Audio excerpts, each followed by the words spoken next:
Hello, hello, hello. Let's do this. Let's get educated. Oh, hello, Kyle, aka Black Cat Pinball. What do I do? I'm a professional. Hello, everybody. Kyle, Hey. get off your phone. Sorry, I'm Kyle's talking. actually in the chat. I'm talking to us. everybody. It's very meta. It's just like this full circle thing. How is everybody doing today? Welcome to episode 46 of PinTech Live. What It's number? an exciting one. 46. Cool. How do we sound? Let's do a quick mic check before we start babbling on. Let me know how I sound. Kyle, you speak. And we also have Midge as our camera operator today. Hey, so happy you birthday. guys say some stuff too. Nolan didn't mean to steal your sunshine, man. Hey, there's another great one-hit wonder, that Right? Steal My Sunshine Right? song. Yeah. Dang, everything's coming full circle today. That's a good one. Alright, That's a can jammer. we hear? Can you guys hear everyone all right? You should be able to hear me. Here, Kyle? everyone? You mean us two? And Steve Midge. You're in the jungle, baby. Yep, sure are. No Jungle one's Moto. confirming sound. Everybody sounds great. Thanks, Mr. Loaf. Wow. Awesome. So before we do anything, I think we should do our our happy birthdays now with an S. Zzz. So can we get Midge to stand in front of the camera? Ah. And we're gonna sing him happy birthday. Oh, We're that's gonna, nice. we're gonna really put him on the spot. As we turn bright red. There's Midge. Yay, thanks for joining us. Oh, you're wearing the Marco Wizard shirt too. I love it. All right, this is for Midge and Nolan. Everyone's gonna sing happy birthday. Sing it in the chat. All right, you ready, Kyle? Sing it in the. I didn't One, sign two, up for three. this. I'm onto it. All Okay. right, happy Happy birthday to you. Steve. Happy birthday to you. Steve. Happy Happy birthday to to Steve. Steve, Midge, and Nolan. And Nolan. Happy birthday to you. Happy birthday thanks to so you much, guys. That was amazing. Yay! Feel the love. But and then Steve, watch the screen. Can you see the screen? Yeah, I can see because the I screen, actually yeah. put together a little video for What? you too. Watch this. I just gotta find it. All right, is everyone watching? Oh, I guess I am old. Yeah.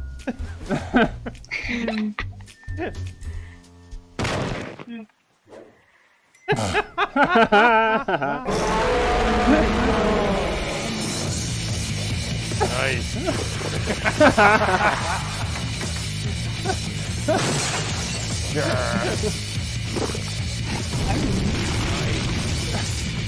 Oh, I get to crowd surf a dinosaur. That sounds good.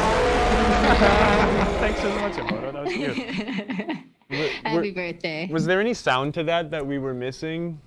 Yeah, it was. You could hear him roaring. Rawr. He was like, bah. That's hella funny. All right. So, back to the show. That was hilarious. So, for Midge's birthday, we are doing a 24-hour free domestic shipping code for orders over $99. The code is PT Stellar because that's what he is. Aw. It has nothing to Whoa. do with Stellar Wars being our drop targets on Jungle Lord. That's great. That's a good turnaround.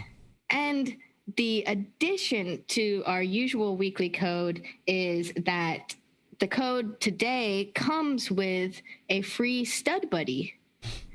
So Say if that you don't again. know what a stud buddy is, we are going to jump into the product spotlight and you're going to learn all about it. So it's a little extra gift for the birthday. Let's go to the spotlight now. Oh, there's no splash video anymore? Oh, there it goes. I My was like, bad. wait, what? Wow. I know, we're still trying to work on our international shipping stuff. It's coming, I promise. Yeah. Just keep complaining. The more you complain, the faster it'll come. Okay, let's talk about the stud buddy. Where are you? Which camera are you gonna go to? I'm changing something so we can demonstrate the stud buddy a little bit better. So The stud buddies. Okay, so this comes with the free shipping code today for our domestic followers. I'm sorry to our international friends. our international I and or promise. Canadians. Yeah, I promise we'll get something for you guys soon. The We're stud still buddy. working on it. You've probably been taking apart your pinball game one time.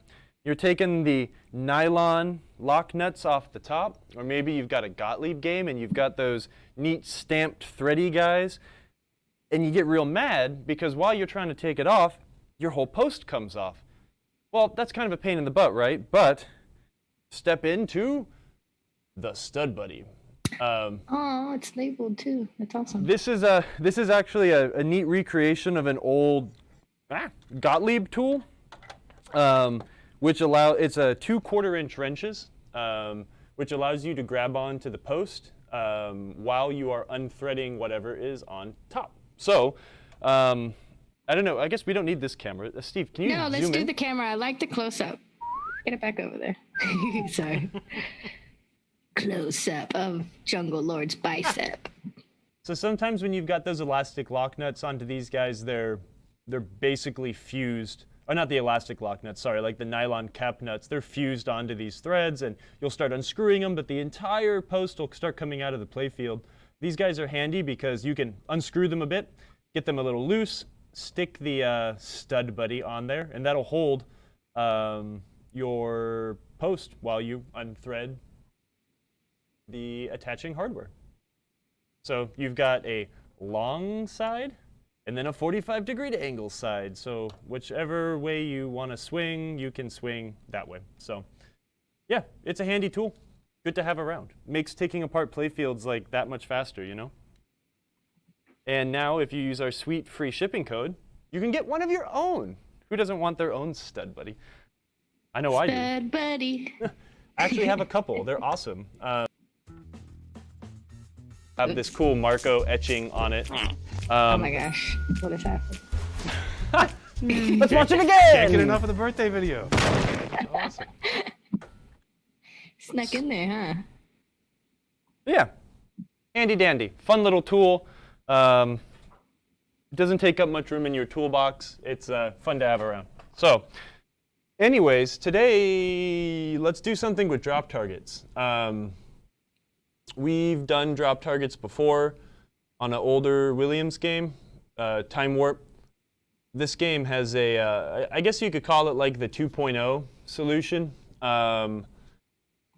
The first drop targets we were working on had those U-shaped horseshoe contacts on the back, and they use those circuit boards where this is the board and this is the target. The U-shaped thing would drop, hit one set of contacts on the board, which would then score points, and then it would drop into the bottom position, which would kind of be like a all-down circuit, and that's what tells the computer, like, hey, drop target 1, 2, and 3 are down now, reset us. Games got smarter, and the horseshoe guys, they sucked, and Williams knew they sucked, and they stopped using them pretty quickly. I'm sure a lot of people have heard about, the history of firepower, where those original targets in the center of the game were supposed to be drop targets, but they never implemented the drop targets because they performed so poorly. Wow. But they redesigned the system to be so much better, and that started with Black Knight. Black Knight was the first game to use what we could call like 2.0. And instead of using those silly U-shaped thing, they just have leaf switches at the bottom of the targets. So let's take one of these apart, and we will replace the targets. The only reason you really need to replace drop targets on this style of game, okay, I can't say that with definity. Is that a word? Definity? It is now. These don't break nearly as often as the Bally or Stern targets do. These things they're flat, they're thick. The Bally targets generally break where they go from being wide to very skinny. They get really brittle and snap there. These guys don't do that as much, although they do discolor and look weird after a while. They'll stop being this like kind of pleasant pink color or plum color, and they turn into like a weird ashy white faded or pink faded nastiness.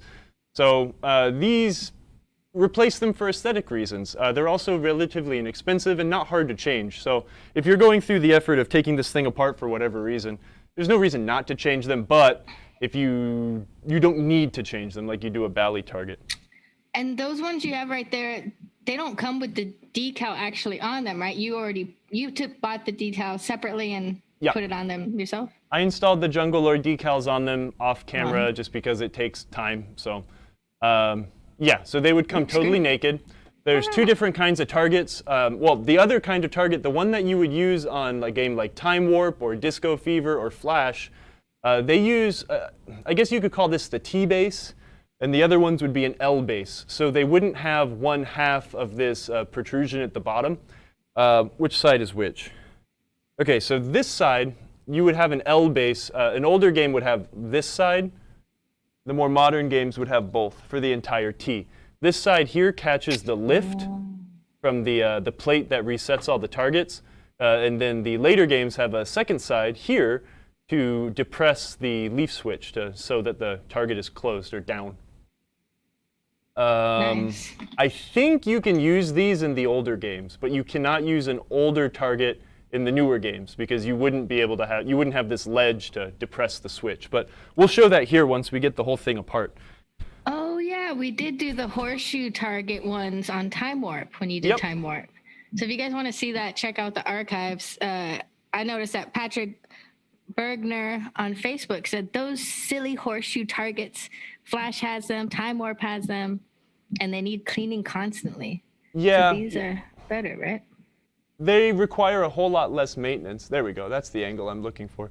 They require a lot less maintenance. Once you get those horseshoe guys in there and you do it right, they're usually good for a while, but they're finicky. I think the thing to take away from that video, and I think that was a good one, I never rewatch anything we do because I'm horrified by seeing myself and also the sound of my voice. But I think the good takeaway I gave from that video was getting the tension correct on those the horseshoes. You need them to make contact, but if you have them pressing too hard against the circuit board, they'll create too much resistance and won't fall cleanly. So it's really a balancing act. They're awful. Anywho, let's take this one apart. And I think what we'll do, this game does have two different drop target styles. I think this is probably the first game with a remote drop, or at least for the first Williams game with a remote drop. So we've got two drop target banks on the lower playfield. Sorry, what do you mean by remote drop? We'll show you. Or I guess it would be remote raise. You've got a feature on these games where it can raise a certain amount of targets. Let me use the handheld. It might be easier to get in at the right angle. Here, switch over here really quick. Okay. Stand by. It might be dark. So the 5 bank in the back has 5 coils here to raise each target.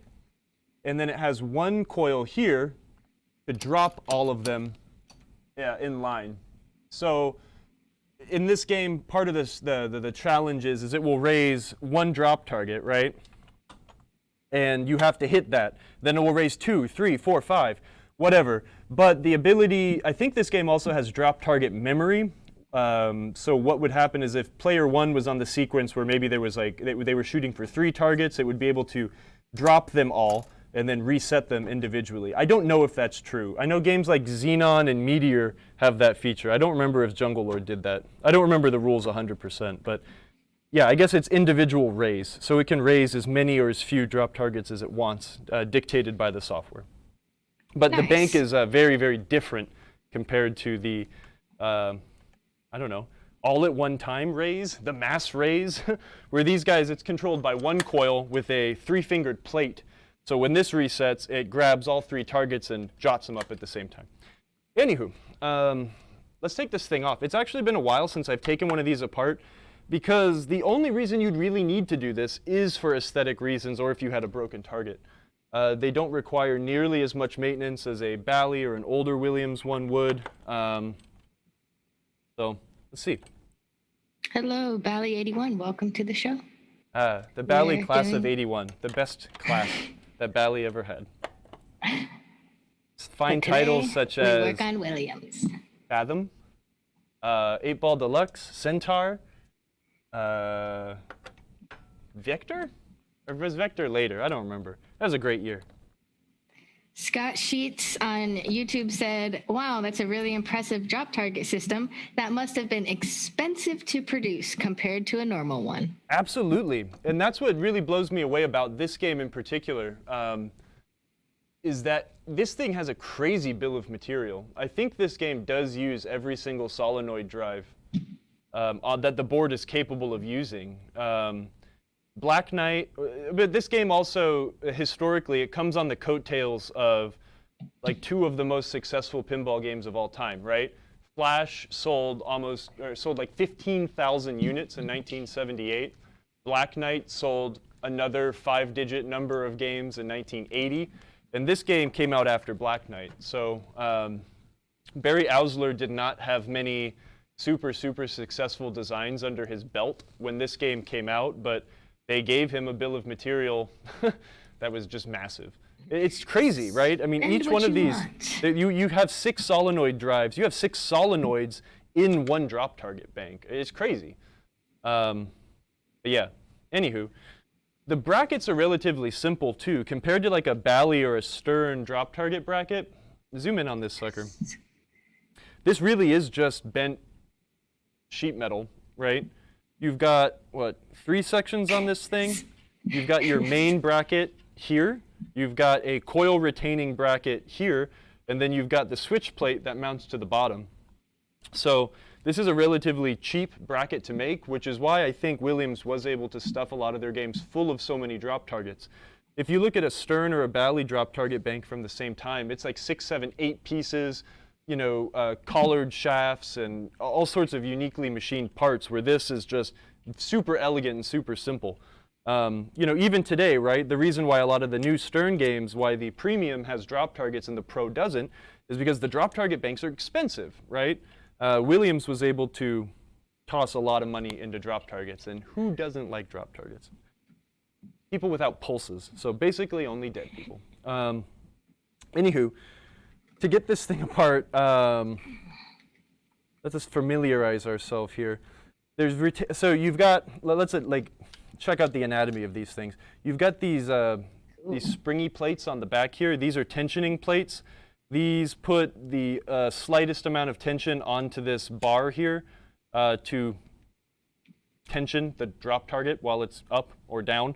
To get the drop targets out, it is a little bit, it's kind of complex, not really, but sort of. We need to take off these screws from the front, which will release these retaining bars here and here. To do that, though, we have to take out these 4 screws here, which is relatively simple. But once we take these 4 screws out, that will make this coil flop around. So I think, if I remember, the most elegant and easiest way to do this is to also remove the coil. And you know what? Actually, the more I look at this, I forget you can actually work on these things on the bench. I can remove these 2 screws, take off the switch plate, remove the coil, and the whole thing can come over. I totally forgot about this. Let's take this over to the bench. Unfortunately, Yay. we don't have the same luxury when it comes to the upper drop target bank, so we will be working on that in the game. But while I kind of familiarize myself with how these go together again, let's bring it over to the bench, because if you have the opportunity to, take the 10 extra minutes it might take to do something like this to work on the bench, right? You'll see why on this guy we are going to have to swap over screws and things like that. And these screws are small. You drop them, you'll be real sad. Oh, Bally 81 is Per Monson. You keep changing your name. You have all sorts of. Is that your Twitch name? That's awesome. I know Per's always watched us on Facebook. Yeah, we Hello were like, to our oh, friend look, in we Norway. have a new Twitch follower. It's just Per Monson. No, thanks. That's awesome. Now you can use the emotes. You can use Kyle and Midge and our ABT. Always Twitch emotes. be tightening. He says, yeah, for now. Okay, so I got the switch plate off. I'm going to take the Yep, coil stop and so off. another fun reminder, always be taking pictures when you're disassembling things. This so is you a know pretty where they simple go. assembly. Oh, Yeah, let's give say this that now. let's give this a rating, Thank right? you, Brian. We're going to try to grade these things on how difficult they are. The only thing that's yeah. really difficult about this disassembly job is going to be memorization. I'm trying to think objectively. I would say that on like a 5-point scale, I would say that this is still a 1. This is a relatively simple thing to do if you have a good basic knowledge of pinball and how these things kind of work. If this is a first-time job on your new Jungle Lord or something like this, I would probably rate this as maybe a 2. A little difficult, but not too hard. There are a few things that will weigh differently on this grading scale. If you do that, you'll be sad. No, don't keep dropping it. These guides here, they can strip out. Which camera? Where is he? Oh, These guys can kind of strip out, so just be careful. Sometimes you just get unlucky. I think these are kind of hard to find, but getting them, there are 3D printed options available, and I believe we are working on perfecting a 3D printed design to be able to offer these guys again too. What are they called? I'd call them like drop target guides. We'll see it on the bench. I'll show you kind of what they do. Cool. All right. Let's switching reposition my cams. camera here so you're not staring at my chest.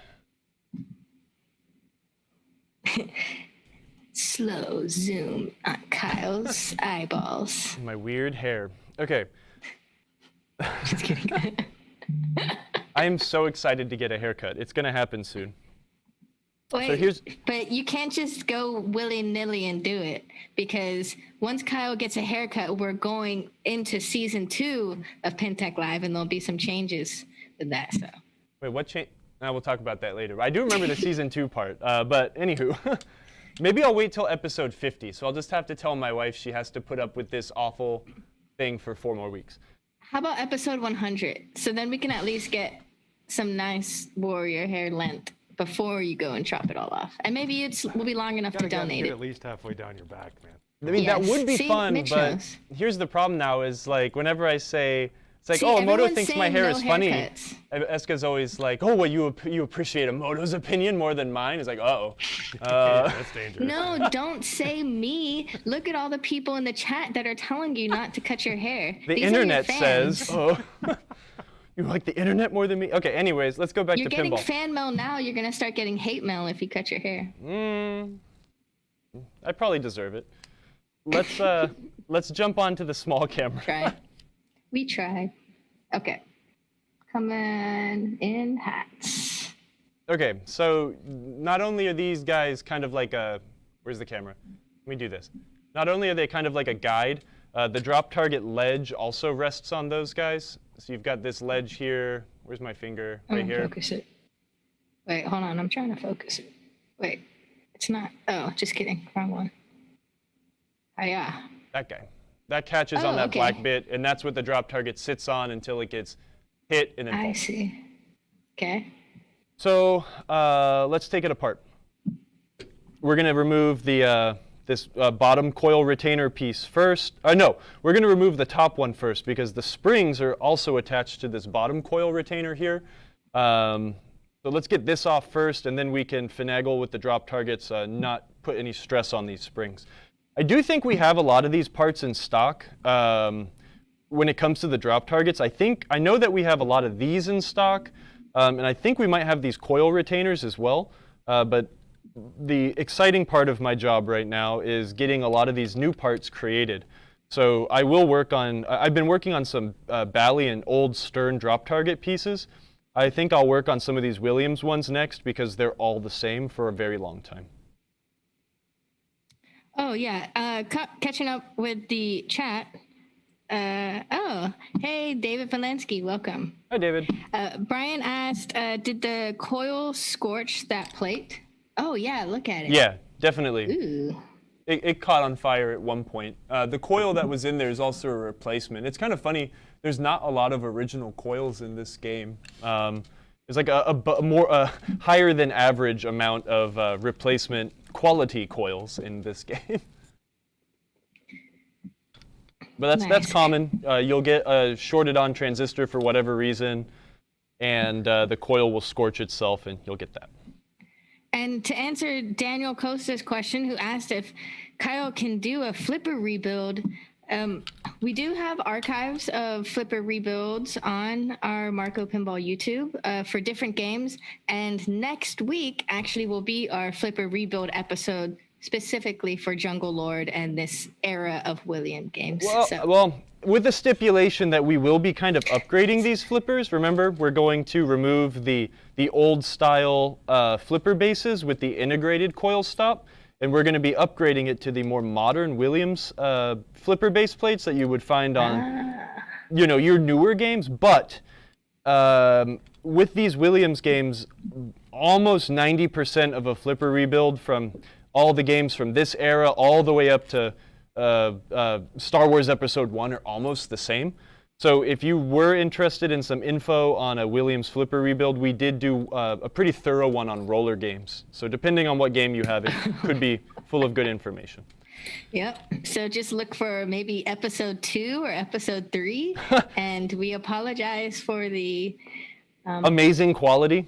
Yes. Took the words right out of my mouth. I know.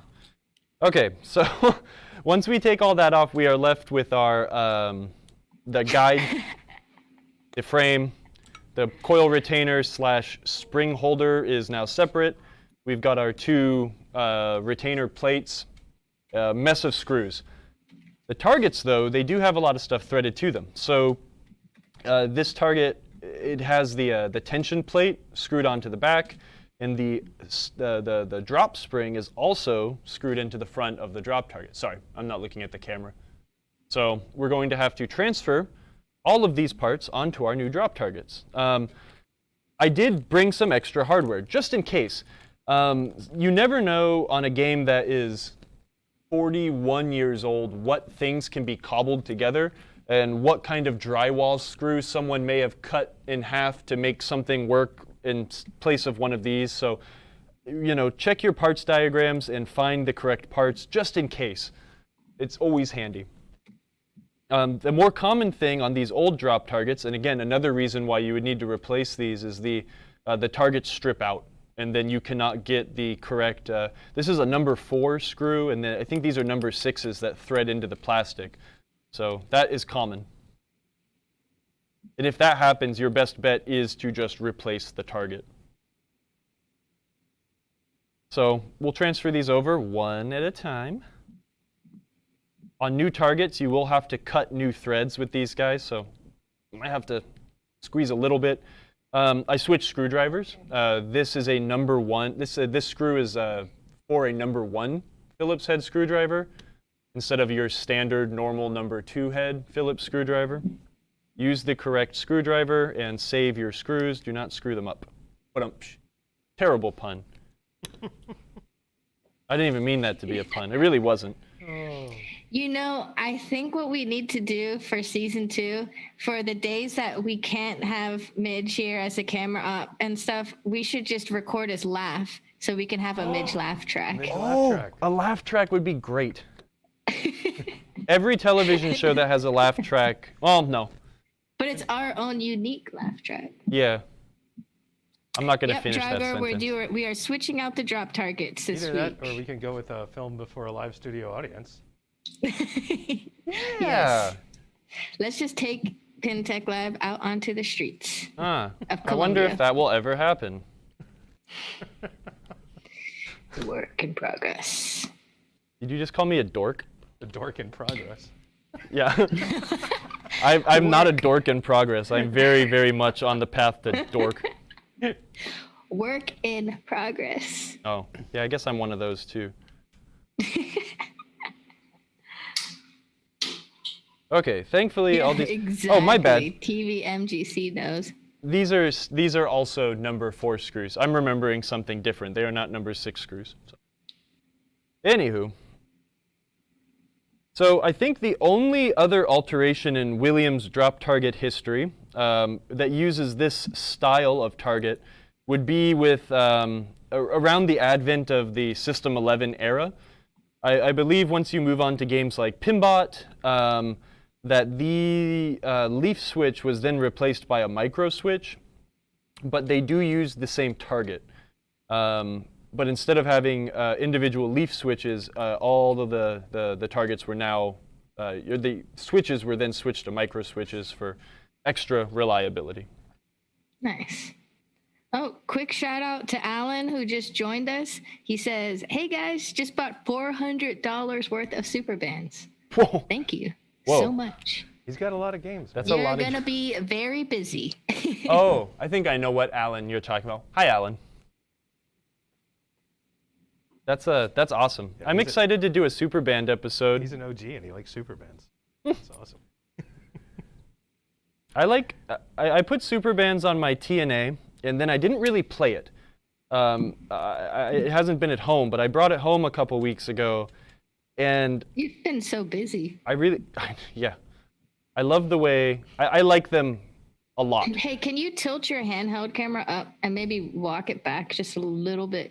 Yeah, for sure. Just because we keep losing the top of the frame. I'm sorry. Yeah. Even a little bit more, slightly. Half an inch. A smidge. A smidget. Smidge. I love getting emails from Steve. Smidget at marcopinball.com. Huh? That's my email address. Oh, crap. Yep, and Blue Continental brings up a good point. Having the magnetic tip is a lifesaver, especially if you're working inside the cab. You Yeah, don't have the definitely. screws go, blah. If you need to jankily magnetize a screwdriver, Kyle haircam. you can get a magnet, a screwdriver, and run the magnet like this over your screwdriver, and you can jankily magnetize a screwdriver a little bit, right? It's not going to be as good as a like actually magnetized, like a very strongly magnetized tip, but it will do the job. That was awesome. What else can we magnetize while we're here? I don't know. We can magnetize the. You know what's weird? I noticed, if anyone else in chat can bring this up, but why is it that Bally linear flipper shafts get magnetized like way more often than any other flipper shaft? Has anyone ever experienced this? I mean, I know you have a big pinball club and you have a lot of old Bally's, but I'll rebuild Bally linear flippers, put new shafts in there, and they will start magnetizing to the coil Hey, stop what's up, DeWisp? really fast. What is that? Do we have any scientists? I don't know. Anyone? David Valansky, do you know? David Maybe knows you because know. we dealt with Oh, that at the wow. Pinball Museum all the time. Maybe he doesn't remember that so much because he is the king of the electromechanical games. But Hey, Kyle, your younger twin is here too. MJR8 Peanut. You don't remember. MJR. JR. I know someone that He's maybe. wearing his Marco hat. Matthew. Awesome. Welcome. Oh! Everyone's here to learn today. What's up, man? I know that, Matthew. We got Leaf Carrot. DeWisp is here. Zap Brannigan. Man, everyone's here today for Nolan and Steve's birthday. So the way we're going to reassemble this, the screws which sandwich this together thread into this plate. We need to make sure that we can attach the springs for the drop targets onto these little fingers. So what we're going to do is we're going to set up our drop targets into their guide. Let me do it this way so y'all can see better. I'll sacrifice my own ability. We can kind of set these up this way. I think this is the most effective way to do this. We will then put this plate on the back. We will try to keep these under control. And I think what we can do, I think this is how I do it. Happy 311 Day. Oh, yeah. Amber is the color of your energy for today only. Everyone's favorite band. Dang. That joke has been around the office a few times today. Pinch it together, Oh, right? poor Mitch. Get this plate here. We want to retain the targets in this. We want to then get one of these screws started through the front of the bank, get it to go through, and then have it catch a thread or two, right? And we're going to want to do that with the two most outside There we go. facing. Come on. Do something like this. See if I can get it to catch a thread. There we go. What if you don't have giant hands? Oh, I don't sorry, know. I missed this earlier, Kyle. Per Monson said maybe because of the coil and EOS used. Yeah, I was thinking it might just be they're just really strong coils. And that's kind of like been my thought too, but I always felt like that was a cop-out answer, and I wanted like some like electromagnetic scientist to come in and be like, well, it's actually because of this. Okay, no, this was a silly way to do it, but with the proper tools, it's still possible. I think we featured these somehow. I know we sell these, but like a hook and a scribe sort of thing. Like you've got like a dental picky kind of guy, or like a hooky kind of guy.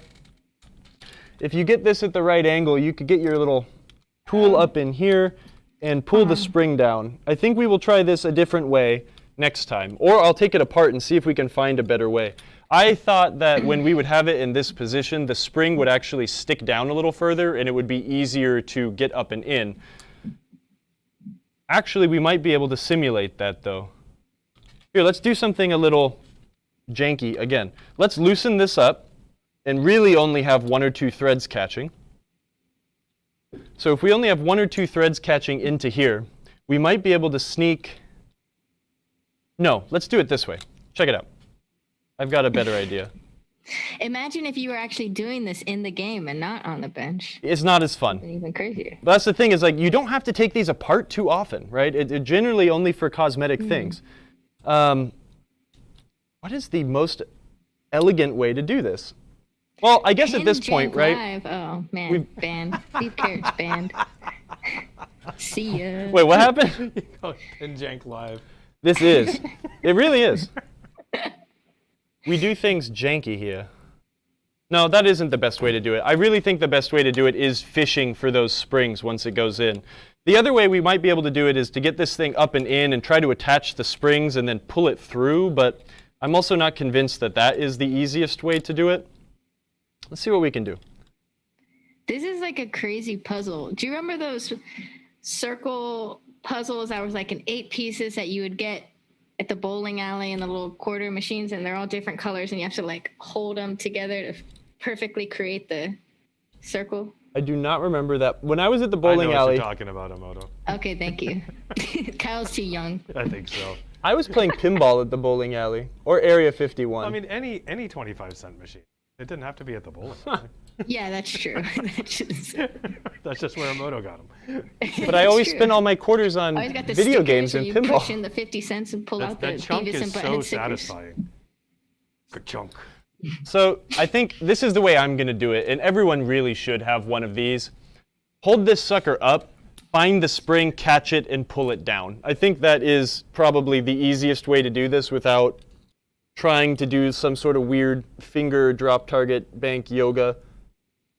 It's really not that hard to fish up in there, catch the spring. Yes, we have Steve. And by the way, Steve's last name is Midget, so True story. we call him Midge.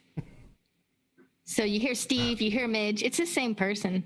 I just call him And Steve. he is here today, and you can hear his lovely voice on the other side of the camera. Yeah, Wish we gave him a happy birthday. mic. Isn't that cool? Thanks, Yeah. guys. Yay! I just posted the hook and scribe tool that we sell on our site. Very inexpensive. And just to remind everyone, the 4 Ps of pinball. Kyle, what are the 4 Ps of pinball? I quiz him every time. Does he remember? No. Patience,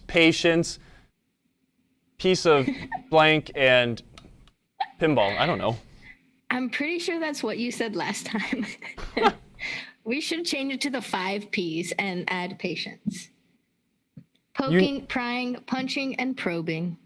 If I was better at alliterations like our fearless leader, I probably would remember that, but unfortunately... Yeah, I'm pretty sure these are dentistry tools. They are. So I guess if you go to your Pinball dentist, dentist. you could just ask him for an old pick, and that would be disgusting. Oh, nasty, man. But it'd be free.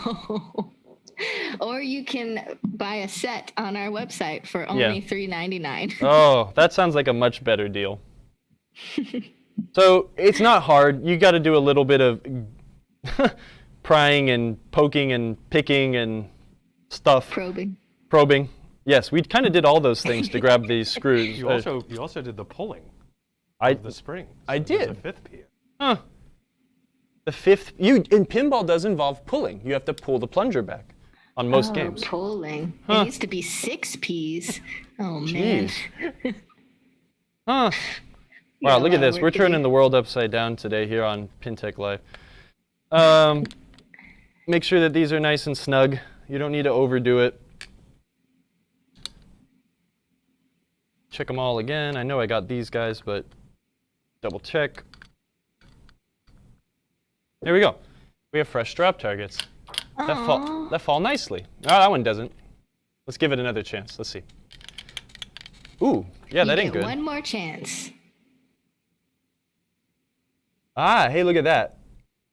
Did I screw that up? Yes. Do you see how this is is it? bent down a teeny bit? Oh, yeah. Yeah, we So can see it. when it's trying to reset, the top of this tensioning blade was actually, it's kind of sticking there. It's rubbing, yeah. I'm going to see if I can do this the lazy way. I'm going to see if I could just bend it out a teeny bit with a little twist of some needle nose The pliers. 7th P, pending. Oh, there you go. What are we pending? Well, I'll tell you when he finds It's out, a- right? The 7th P is Yeah. pending. Well, it was supposed to be bending, but, you know. No, I think It was- Steve hit that one on the, that was good. I think I'm not going to try to do this the wrong way. I think I'm going to remove this and see if I can bend it flat and straight to make sure we have a reliable reset Yeah, here. wow, good catch. See, if you didn't check that before, then you would put it back on the game, and then you'd have to take it all apart again. This is definitely something I learned. I mean, it's kind of like common sense with mechanical things, but it's something that I really learned with working on motorcycles. When you spend 6 hours taking apart a BMW motorcycle's final drive, and then you put it back together without spinning or checking anything, and it's seized, then you have to take it all back apart again and figure out what you did wrong. So definitely a good tip is to always be checking these things as you're putting them back together. See that? Yeah, How it's that's got a little super bent. a wanger in it? A what? A wanger? All Yeah. wanged out. Let's find tooling. I guess I hate have those wings. I have the child and father. They're These are the technical terms. Hey, check this out from David Valensky. I made my own spring catcher using a piece of baling wire. The wire is rather soft, but it gives when pulling. You are pulling the wrong thing, Kyle. It's a tiny catching hook on one end and a loop for my finger, or just sort of a flat handle on the other.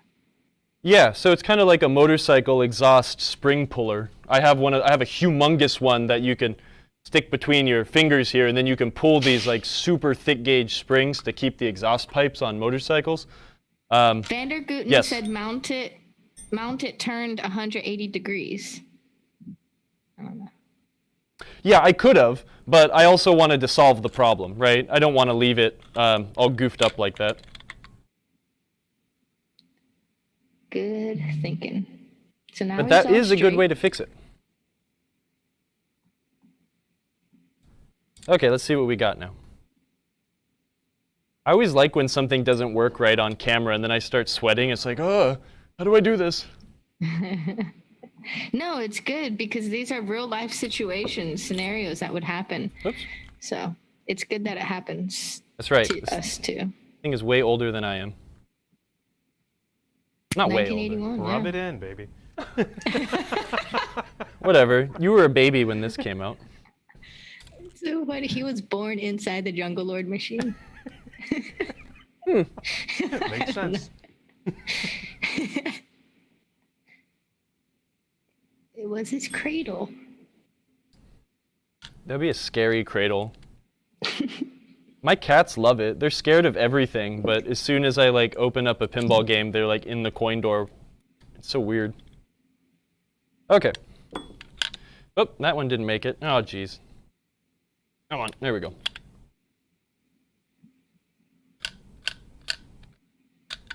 How's it feel? Looks good. It feels right. I think we're good. Okay. Nice. Let's go over here and put this thing back together. Let's talk about common breaking things on this assembly too. What camera are we on? These things break. The little spring fingers, they just do. I don't know why. It's not like there's a ton of tension on them, but they break. So that is something to watch out for and be gentle with. These things break also. This is a plunger attached to this plate, and then this plunger is then, milled down. Show it to Steve's camera real quick, just because it'll be a little bit wider. Oh, just kidding. It's never in focus. Oh, there you go. Oh, that's perfect. The plunger is then milled down and turned into a number 10 thread, and that breaks when these things, it gets stressed and it'll snap here. So these plungers, definitely a wear item also. These break also for whatever reason. I mean, it's moving and thunking and it's strong. This coil is definitely like overpowered to really ensure you get a good reset on your drop targets. These coil stops do go bad. This is normal. They're not supposed to be like a really long core like most coil stops you see. So since these do not require like, maximum performance like a flipper or something, and just put it back together. Make sure your coil sleeve isn't like super nasty. This looks fine. I'm going to put it back together. Let's see here. This guy. Now, okay, another thing. Let me jump back here because I kind of forgot how this assembly goes.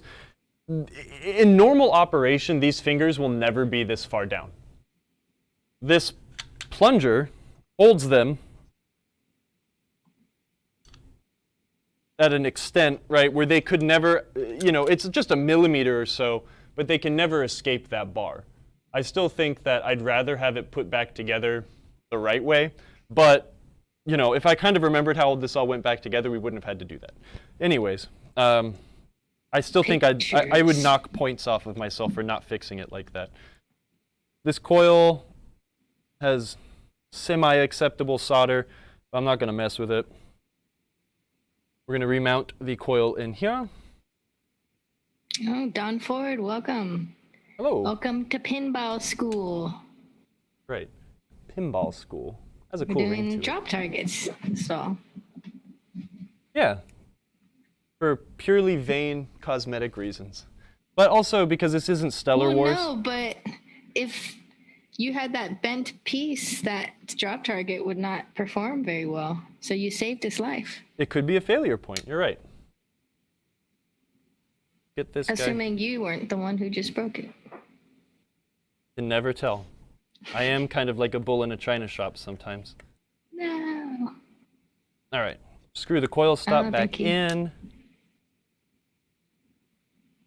And careful always screwing into this thin sheet metal, right?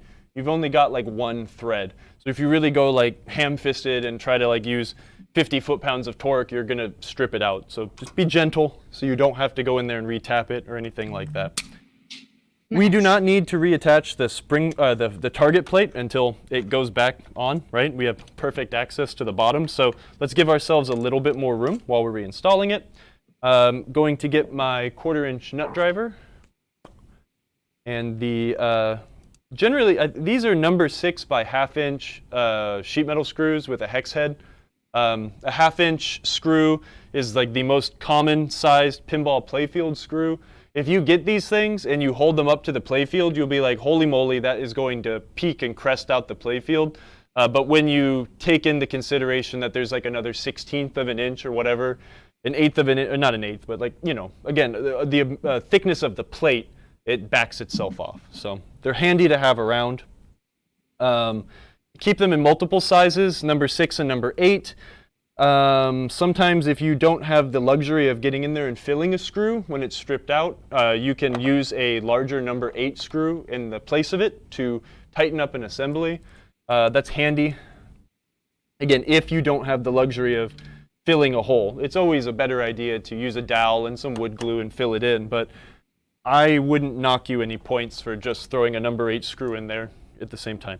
So there is a number 8 screw in this pile. It looks like someone used an oversized screw in one spot. So That would have been a good thing for me to check when taking this apart to make sure I didn't go throw the number 8 screw in a hole that was for the smaller one, because then you have to fill the screw or get the oversized, whatchamacallit, screw. Wait, I forgot where I was at. It's okay, don't worry about it. I don't think you'd have to do anything. Just put a number 8 screw in the wrong spot. So you just, Well, you'd have a bigger hole, but it would be full of the screw. but you would have 2 holes that were for number I 8, see. and You you'd need have a- you 3 need a number second 6 one. screws. I See what I mean? Yeah. Ask me how I know. I've done that a billion times. This was kind of curious. This light, zoom in on this. This kind of made me chuckle. So whenever this coil decided to melt itself, no one ever changed the light bulb. Come on, focus. I guess I could take it out. Never mind. Hold on. See the cooked light bulb? There you go. Ew. Ooh. So Amber. let's actually. Amber is the color of your Oh. energy. There you go. Wow. Good job. I guess I should have my parts bin closer to the pinball game, so excuse me while I lug this giant thing over. Where'd he go? I'm looking at all the cameras like, he's gone. I'm going to grab a light bulb really quick because I want to just address this now instead of forgetting about it. Wow, I only have... D. Valansky, never ever use a long screw. I've seen it done. Brutal. Yeah, look at... we can go over and look at my Kings of Steel. There are 2 large holes in the flipper return lanes where someone put some big fat long screws up through the Oh my gosh. flipper mech. Saguido had a question, said, do you know if it's worth taking a World Cup Soccer 94 ball engine apart and try to clean it out to make it silent? I've No. heard new motors can be noisy too. No, it's not worth it. Here's the thing, right? If you have to play your pinball machine in a completely silent room, you're doing it wrong, right? Turn the volume up, right? It's like, then you can listen to the guy scream, "Goal!" instead of concerning about your grindy motor. It's just normal. They're made, you've got like, I'm gonna botch this, but like in engineering, you have like you've got like 3 things, right? Like reliability, like tolerance, and like, smoothness or something, right? And you have to choose 2. So in a device like that, it's better to have it be reliable with a larger tolerance, which will create more noise. Enjoy it the way it is. You have no problems.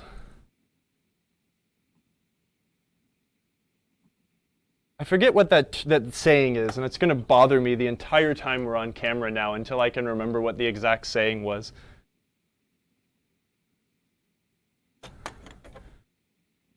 Like a call out for World Cup Soccer? No, it's just like a goofy thing that like, engineers or like mechanics say. It's like reliability, cost, and performance. Choose 2, right? You can either go super reliable and without a lot of performance. You can go super reliable with a lot of, with a high cost or something, right? Isn't that like fast, easy, cheap? Sure. Yeah, I mean, that works also. Anywho, what am I doing wrong here?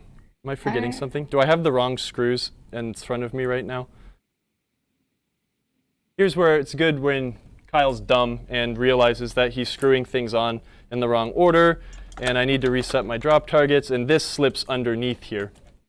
See, Ta-da. and this is a great reminder to everyone that's doing this type of install. Before you take stuff off your game, take lots of pictures. Thankfully, there's another one right here. So, Kyle's laziness saves the day by having many drop targets. Kyle is taking, 30 pictures per second right now. So True. Yeah, I was thinking about that. I gotta rewind put the tape and look back at it. But for everyone that doesn't have the luxury of doing this on a stream, take pictures. I have to put Indy 500 back together. Oh, Tess And Bishop, what's up? I realized strong, lightweight, cheap. that's it. Okay, make Is sure it you don't do what I just did there versions? either, where you trap the drop target underneath the reset arm. So I'm gonna have to take this off, push this out a little bit. There we go. Anywho, yeah, having video is gonna be handy when putting Indy back together because that's been like 6 months now. Oh, yeah. You're going to have to watch yourself now. It's still sitting there all apart and naked and sad. And my customer is very angry Every day when he comes into the office, he slaps me on the back of the head with a pinball leg and says, "Finish my game." Oh. Anyways, this is all done. No, it's not. Yeah, we're doing great. Good to see Oh, you, hey, Test that's odd. Bishop. This thing has a little bit of wiggle room.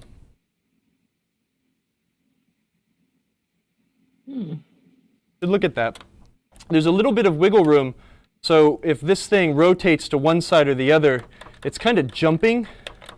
Is it possible to zoom in on that from your angle, Midge? Not from his angle. Maybe. Oh, it's on your side. It's like, oh, okay. I wonder if this is worn Something's out. happening. There's something weird's going on. Oh, yeah. I'll watch oh, that. Now we can see what he's jiggling. Oh, okay, the plunger. It's on the other side. I can show the handheld camera. I need to see if this is a worn out part or if this is what's going on. It's a nice shot, though. See both sides. A reset plate, lateral movement. What was happening was when this thing was on very probably non-achievable and normal side of movement, able to jump. Target kind of. So I need to take a look at out or if I was struggling with. Let me. Oh, Kyle, I think you hit your mic off. Thanks, Nolan. Yeah, we're not getting levels anymore. Yeah, our stream with TJ was so much fun too. It was awesome that he came to town. No, talk. Wait, no, it's working. Oh, there you go. Weird. Maybe we need to get a new mic. Anyways, yeah, I miss TJ. That was a lot of fun having him here. So the reset plate, you see what we've got here? We've got the Tilt up a little bit. There you go. we've got the target here closing the switch, and then you've got the reset plate here. But what was happening was this thing was rotating in an extreme angle and catching the drop target underneath the leg, right? Can you see what's going on? The drop target reset plate is able to move up and jump the target a little bit. I just got to look and see. There's a lot of play, and I got to figure out why and what is causing that. So maybe we'll be taking it back off. Yeah. But also that could also, like I was saying before, that could be a condition that is like non-replicatable in the actual game, right? So we'll just keep an eye on it. As long as we're conscious of it, should be fine. Anywho, let's look at one that's a little more complicated. It's been a really long time since I've taken one of these apart. I think the last one I took apart was on Laser Q, everyone's favorite game. Yeah. Let's see what this one looks like. We game? Yeah. Test Bishop, Kyle always needs stickers for his toolbox. I love stickers. He loves them. Okay, you might want to use Steve's camera because this one's going to fall. Yeah, that's a good idea. The good camera. But we'll use this one at a goofy angle, so. Good camera. Nice. Okay. Actually, you know what? Davis said, is the reset coil seated properly? It is. But it's just, there's a lot of play. When the plunger is like all the way down, it's able to like achieve 2 or 3, or it's able to achieve like a couple degrees this way, which, 3 inches down from the bottom of the plunger translates to a lot of movement. So I'll take a look-see. Maybe I will, what I'll do? I'll put a longer coil sleeve on it. I'll see if I can find a coil sleeve that is a bit longer, which will keep the plunger from moving as much, but still allow the entire mechanism to do a full reset. Zoom in on this, Steve. Do you mind? That's actually a really good solution. I'm very proud of myself. I just thought of a good idea. So generally 90 times out of 100, a coil sleeve just needs to get on the other side of the retaining bracket, right, to allow a smooth transition, to make sure the plunger never touches anything other than that nice nylon sleeve. in this application, I could put a coil sleeve that was maybe, you know, a quarter inch, a few millimeters longer, and that might help retain this coil or this plunger a little bit more and not allow it to move as much. I might need to custom make a coil sleeve by like grabbing a big long flipper coil sleeve and cutting it down to length. But if I look here and I watch the you know, the maximum extent of this thing's motion, I have like a good half-inch right there, with real estate where I would be able to put a coil sleeve to try to tighten that up. I'll mess with it. Maybe at the end of the stream, if we have time, I'll just do that while we're talking. Nice. If that Yeah, makes Vander sense. Guten says it's probably all right with the play field in a horizontal position. That's what I'm thinking, but now I'm kind of like Yeah. over-analyzing it, and maybe it would be fun to see what we can do if we can keep it from doing that in a awkward or a non-operational position like this. I'm going to sure. remove the switch plate. That's what I was going to do first, since we can.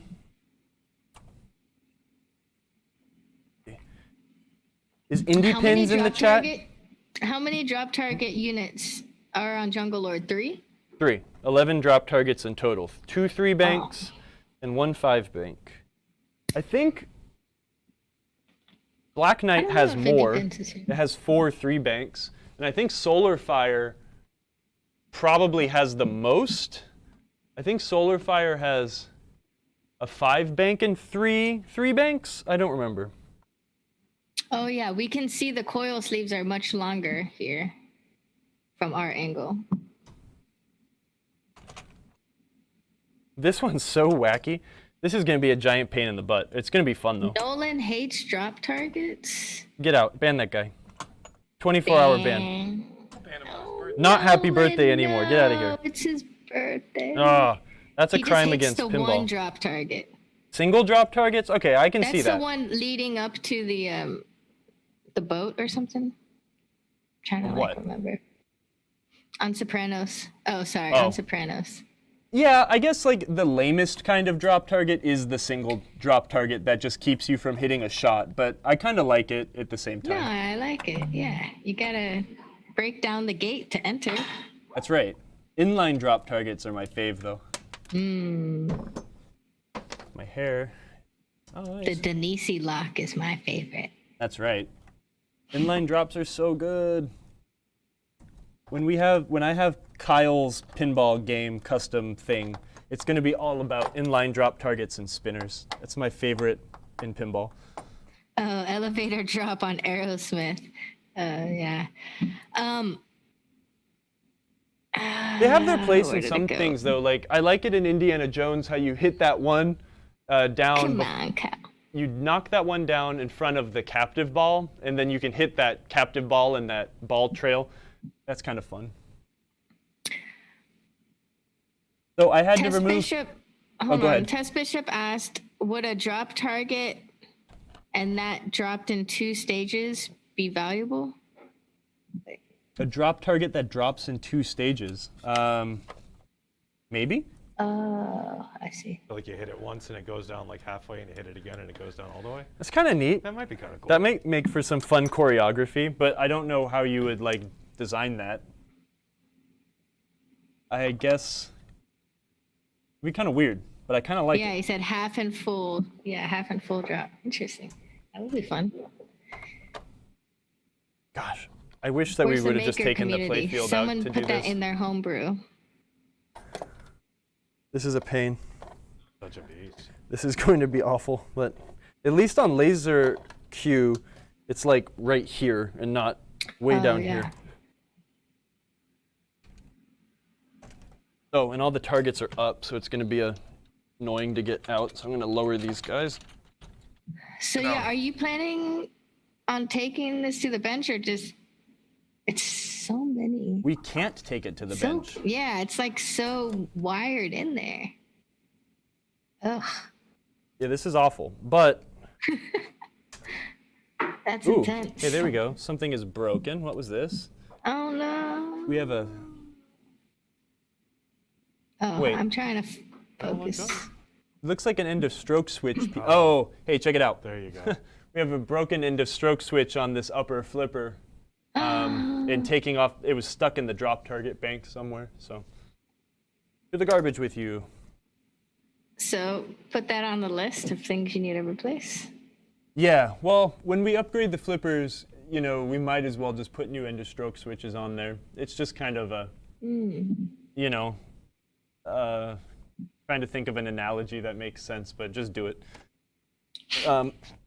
So I don't like this. This tensioning blade is all goofified. I'll see if I can bend that straight. A lot of these are actually kind of mangled.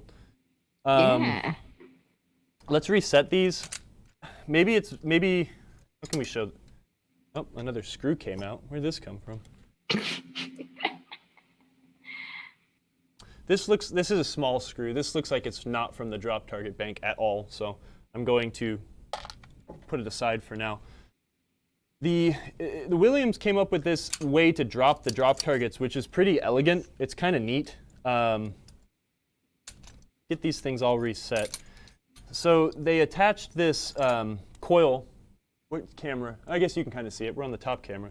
You've got this coil here that's mounted to a plate, which is then mounted to a bar, which when this coil is energized, it just rocks the drop targets just a teeny bit, which is enough to knock them all down. Pretty elegant solution to a potentially complex problem. Williams has always used 2 coils to do that. I mean, Bally did it too, but Bally did it kind of in a obnoxious but really awesome way. Bally always had way more money than Williams in their pinball division, so they were able to design things that were really neat.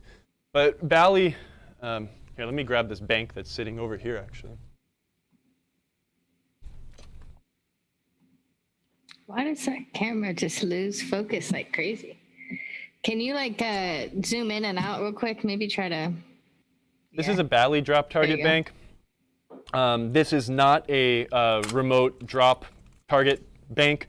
But what Bally would do is instead of Williams using 6 coils for this assembly to run 6 drop targets, what Bally did was they would still have 1 coil reset the entire bank, and then they used individual coils to knock each target down. So on a game like Medusa or in a game like Xenon or something like that, it will reset the entire bank, and then depending on which ones you need to hit down, there'd be another bracket in here with these teeny little coils. Where's? I need to go that way, and I'm broken. My brain is not correlating things well today. 3 dimensions, go. 3 dimensions? What? There would be these teeny little coils with teeny little plungers in here that would go in and just hit the little target at the bottom to drop it. So 2 different ways to skin the same cat, I guess. But I don't know. I kind of like Bally's way better because there's something really satisfying about watching all the targets come up and then watching the ones that aren't necessary drop down. Anyways, pinball tidbit for you. Thank you, Ed Peters, for doing that. Ed just looked at his Jungle Lord and said that his drop target coil sleeves are longer than yours. There we go. Wow. No, well, and here's the thing, theory. right? This is a really good lesson because. Here, pan up to his face. This is important. This is a good lesson because just because your game has something one way does not mean that is the right way. Both of these coils are burnt out. They're not original Williams coils. So someone went to their distributor or Wicco or whatever a bazillion years ago. Maybe, did we sell quality coils? Sure, we have in the past. Yeah. A bazillion years ago? Yeah. Maybe they came to us. And maybe they ordered them and it came with a coil sleeve and they didn't replace it with the way it used to be because it worked, right? So I bet maybe Ed has the original Williams coils in there and he has the original sleeves, which are longer. So definitely, just because your game is one way doesn't mean how it's supposed to be. You're going to have to think outside the box that way. That happens a lot with us and when we sell post kits. People will buy a post kit, and most of the time, the manuals can be wrong too, but the way we put the post kits together is we look at the manual, and the manual says, okay, Jackbot takes 15 of these, 4 of these, 10 of these, and we put the kit together that way. manuals can be wrong, but a lot of times people will buy that kit and say, well, my game has it this way. And it's like, okay, you know, it's an old game, might not be set up the way it was from the factory. It's hard, right? And that's where that pinball archaeology thing kind of has to come into play. Because these things have been cobbled together for decades, and now thankfully we're equipped with the parts to put them together the correct way. So think outside the box. Thank you, Ed. He still has the original Williams coils. Thank you. Yeah, so there we go. That's what we'll try. And that 2 degrees of variance at the bottom of the coil, which translates to many, many millimeters at the bottom, that will probably go away. So anywho, that's awesome. Very nice. Many thanks to you. This is a pain. Okay, you can tilt back down. I hate this, and I don't want to do this on camera, but we're going to suffer through it together. Suffer. Let's do it. So this looks okay. We don't have any broken fingers on any of our drops. That's good. This is hard because we are stuck in like a very small range of motion. Now, here's the thing, right? Sometimes it is better to take a little bit more time to do things like the slightly long way. And if I was really, especially if this was a Gottlieb drop target bank, I would unsolder each and every one of these wires to bring it back to my bench. And I almost kind of want to do that here too. I think you should do it. I think you should do it. I don't want to do it because otherwise it's dangling and you're going to be like cupping it over here and working over here and... Yeah, and I'm not allowed to swear. Exactly. And I'm going to want to swear. And then the wire's going to break and it's going to fling off and hit you in the eye. Because it's so taut. Okay, fine. Yeah, we'll do it. Warm up that iron, boy. Okay. I'm going to take a picture. Actually, I'm going to take many pictures. We're going to remove the drop, remote drop coil here. Oh, DeWisp asked, can you unscrew the coil retainer? Yes, but no, because you'll see why. Because unlike having one coil or one plunger to remove and kind of finagle out of the way to get everything out, I have 5, and it sucks. And that's the thing, right? Is like, this is the right move. I'm going to sit here and be pissed off, and it's going to take longer because it's going to annoy me. Where if I did something that is mildly annoying, like unsoldering all of these things and then needing to resolder them back on, the entire process will just be so much nicer doing it on the bench. Spending a little time on the front end is nice. So I'll do it. No, soldering back on isn't going to be the worst. This is maybe the easiest soldering. No, it's not. Soldering isn't hard, right? I mean, well, okay, I can say that. I mean, it's not as scary as like if you had a solder on board work. This is... green, I'd feel yellow, more comfortable with my soldering skills to do this than orange, to repin a board like in some of our other episodes. Red, black, green, orange, yellow, red, black. I'm gonna try to get. Bally, yeah. Permonton said, "Just step back and have a beer." Yes, sir. Okay. Some liquid inspiration. Well, see, that's the thing. In a perfect world, that's exactly what I would be doing right now. But I'm not going to drink on camera yet. Maybe we will for Steve's birthday, though. We can cheers. So, it doesn't matter which red goes where, but it's going to look a lot better if we put the correct red in the right order. So when I do this, I'm generally... That's what DeWisp just said. What? Keeping the wires in the correct order is the challenge. That's why I took a picture. We could also reference the manual. Okay, cool. But again, there's always voltage supplied to all of these coils. It is the path to ground, which is supplied by the transistor, which matters. Oh. Hey, before you do that, Pinball122 had a suggestion. What's up? Put a board across the cabinet and set it on there for working on it. Yeah, that would be good, but I still don't have... it really doesn't... You don't have, like... We're constricted by the wires, right? I can only rotate it like this, and that's actually kind of okay, but I'd rather work on it on the bench. We'd get better shots anyway. Yeah. Take her to the bench. Sacrifice ease for the quality of the photo. What time is it? It's 4:22 already. Okay. We can rush through this, but I just want to get this on camera just in case someone in the future has this problem and they're like, I don't know how to take it apart. I'm too scared. Well, check it out. Got you covered. A lot of this soldering is like really crappy too. The wires are not stripped nicely, and it will give me an opportunity to make it nicer, but I definitely won't be doing it on camera today. Hello, Matthew Rutman. Welcome. Hello. Hello from Family Games. We survived the Texas snowvid storm. Yeah, that was intense. Yeah. Y'all went through some crazy stuff. That's gnarly. Oh, I'm glad you're here. And happy spring break. We're glad you decided to spend your spring break here on PinTech Live. Doing some thank you. drop targets. This is a fun mech. I'm Assembly actually stuff. excited to show this to people. It's just unique. It's so opulent. I love pinball from this time because this stuff is just crazy. David said tape all the wires together flat. Yeah, I definitely was thinking. Actually, Steve, would you mind? Is there any painter's tape over there? I was gonna say if I was rich, I would put zip ties around them to keep them paired up nicely. DeWisp says he tapes them in pairs and labels them in some way. You can get a Sharpie on that blue painter's tape, and I don't think I'll need to label them just because they're gonna sit in the same order. They have to go back in, you know. But I got green tape. green tape's fine. I just don't want to use our expensive, beautiful gaff tape. Wow, that is gaff tape, but whatever. It's the small stuff. wait, there's green gaff there? Yeah, Is the that my teeny green stuff. gaff tape roll? That's your green gaff tape, Emoto. Hey, thanks, Emoto. Oh, yeah. I was looking for that guy. I got it for you.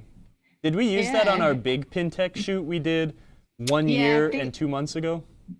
I think so. I'm using a teeny bit of fresh solder, like for its fluxing properties to get the old crummy stuff to melt. Come on. It doesn't want to. Yeah, I guess, you know, a good thing too is like, even Ed, you know, he said that his has longer coil sleeves, but look at this too. That one has like a bunch of different size coil sleeves, it looks like. Well, yeah, all of the original coils, for the most part, have the long sleeve, where one of the replacements has a short guy. Oh. So the orange ones are the original and the blue ones are not, Yeah. right? Okay, cool. Start taping these really quick.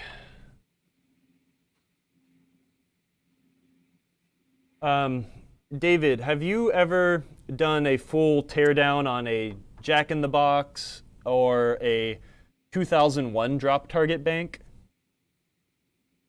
Oh, yeah. And speaking of which, David, Kyle watched all of the EM repair workshop last Friday, too. Yeah, it's It was always good. fun. We were texting each other, laughing at some of those fun moments y'all had. So if anyone's wondering what we're talking about, I am posting a link in the chat. Fun with Pinball has these monthly or bi-weekly or Bi-monthly? yeah, something like that. Yeah, good Bi-weekly? call. Bi-monthly. 2 times a month, sometimes 1 EM repair workshops. So it's an online seminar, and if you have a electromechanical game that has issues, you can apply to the workshop to have these awesome, very experienced coaches like David come in and help you figure out what's wrong with your game. Or you can come in as a bystander, just an observer like I do, and you can learn all about EMs, how to read schematics, how to problem solve. And it's a really cool workshop. I love it. Oh my gosh. Did you just get a screw thrown at you? Happy birthday! No, Steve and I are trading drop targets. So, hey, take a look at this, click right? on that link. So, this is why, I think this is why these coils do end up burning up. When the tensiony arms in the back here aren't tensioned well, right? So these things need to come up, and then they need to click forward a teeny bit so they lock onto that shelf, and then the drop target stays. So if this tension arm isn't tensioned well, this is what happens. Takes a while, right? This is a 24-750. This is a big honker fast coil. It is not meant for repeated firing or prolonged firing, and it will melt fast. And that is what happens to these guys. If the drop target, if the game, if the code says reset, it resets, and then the thing keeps falling down. The code just keeps resetting it until it gets to a point where it does not see that thing closed anymore. I think that's what happens with these Williams drop targets and why those coils break or blow out so often. So that is, I guess, like the one downside to this design. They don't have very solid latches. Anyways, now that we have it out, we can kind of see the remote guy really quick. It's really cool. So it's got a solenoid here that will pull this arm in to kill all of the coils. And then in the game, it'll reset 1, right? Okay, you hit that 1, and then it will reset 2, and then the next set will reset 3, and, it's kind of neat. Anywho. That is awesome. Kyle, David said, yes, I've serviced 10 bank Gottlieb target banks and EMs, done it in both in-game and on the bench after removing 50 screws or something. It's bench so brutal. Is better. Just get a power driver. Yeah, no, you got to do. Oh, thanks, Steve. You got to do that on. You got to do it at the bench. It's such a pain. With the Gottlieb games, you have, generally it's 2 coils on a 10 bank, especially. There's 2 coils to reset the entire bank. Ka-chunk. But there's 2 sets of screws or 2 sets of switches. One to score points and one to be like down or a light or something. When I did my Jack in the Box, I was so glad that I took the entire thing out and put it on the bench. At Chris's suggestion, of course. Let's look at this. We've got problems. Not many problems, but we got some problems. We're missing a screw. That's probably our biggest problem. So we're gonna want to fix that.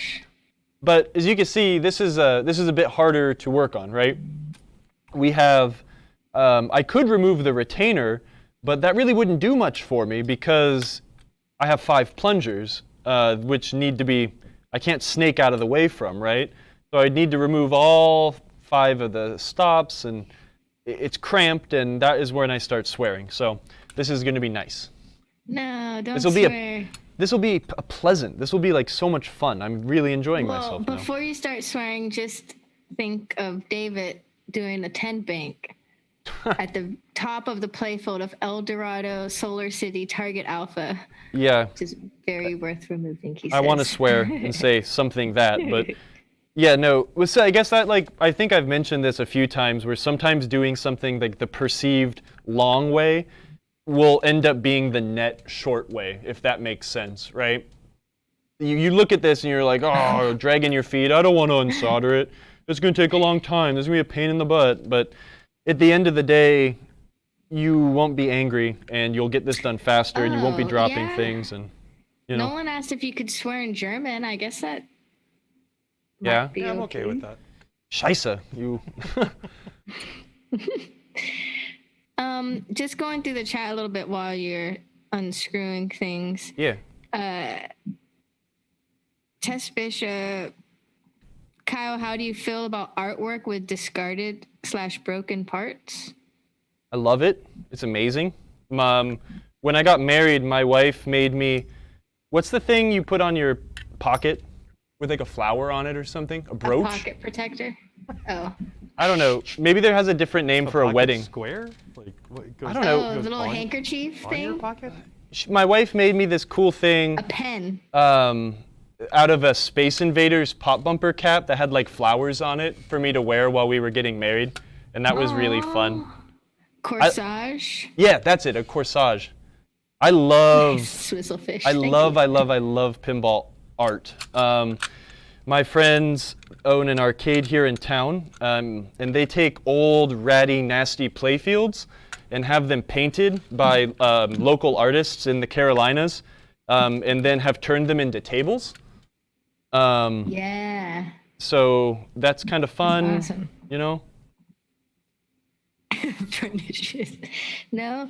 Mr. Loaf said, I made a keychain from my ex-girlfriend once out of the broken plastics on the X-Files that had Queequeg on it. Oh, Queequeg! I love Queequeg. That's Kyle might be amazing. working on an X-Files this weekend. Yeah. Also, we have all these, the key fobs that we have on our site make for great keychains and earrings, and they're just like additional plastics from all sorts of games. Yeah, we'll take You like guys are looking to, make some jewelry or something. Yeah, boutonniere, totally. I boutonniere. need police That's force earrings. oh yeah, a corsage is Yeah, like what I you might give buy a those girl when now. you're going to like prom. Maybe boutonniere is like the masculine version of a corsage or something. I don't know. Oh yeah, boutonniere. Yeah, boutonniere sounds right. Thank you. Or Anyways, buttonhole. Nice. plunger's out. That's out. Got the top plate Old out. slingshot cover as a keychain. That's dope. We have new ones of these. I'm going to try to bend it back into a workable state, and if I cannot, I'm going to replace it. Actually, Steve, What? can you go into that hallway? I think on the bottom shelf or the first shelf up on that shelf on the right, there's a bunch of Pinbot drop targets. Can you see? Pernicious, Can you I'll grab ask me a a couple of question those next. and see if they have the tensioners on them? I'm just gonna poach parts from here. Why the heck not? Hey, we have a question from Pernicious. Do you want to take it real quick? Is Vernicious the guy who says that drop targets suck? No, that I'm was just Nolan. kidding. That was Nolan. Oh yeah. Is he banned yet? No, I'm just kidding. Yeah, take a. Yes, I'd love No, to take he's a not question banned from yet. Vernicious. Nolan's Swords of Fury upper playfield is having issues with resetting. Why would one drop really slow? Junky needs to be cleaned, or coil sleeve rubbing? Probably needs D, to. all of the above. Kind of all the above. That is another bank that is a massive pain in the arse to remove. It is the same as this bank, but modern. So it has. Wait, okay. I have some salvageable parts here. I would recommend taking it apart and just giving it a service. Swords of Fury. One thing I will do on that game sometimes, I did it on Swords of Fury I was babysitting, TJ's Swords of Fury. I actually cut all of the plugs in the harness, and I made a nice Molex connector so I could unplug the bank and service it on the bench if ever needed. But yeah, they get nasty, grimy. They need to be cleaned up. We did a video on roller games, drop targets, and that is going to be almost exactly the same as your Swords of Fury ones. While it's out, redo the solder on your the opto board. Make sure you have no cracked solder bits to lose your 12 volts so the optos continue working forever. It's definitely worth taking apart if it's a game you're going to keep forever, and you should, because Lion Man rules. Okay. Lion Man. Lion Man. We've got this out. Should we? Dalton. Welcome Basically, to the the chat. reassembly is opposite of reversal, right? It just instead of removing one solenoid, we remove 5, and then we were able to snake the retainer out. We could probably jump open to a Q&A now. I don't think I have any like sagely advice on how to put this junk back together. Awesome.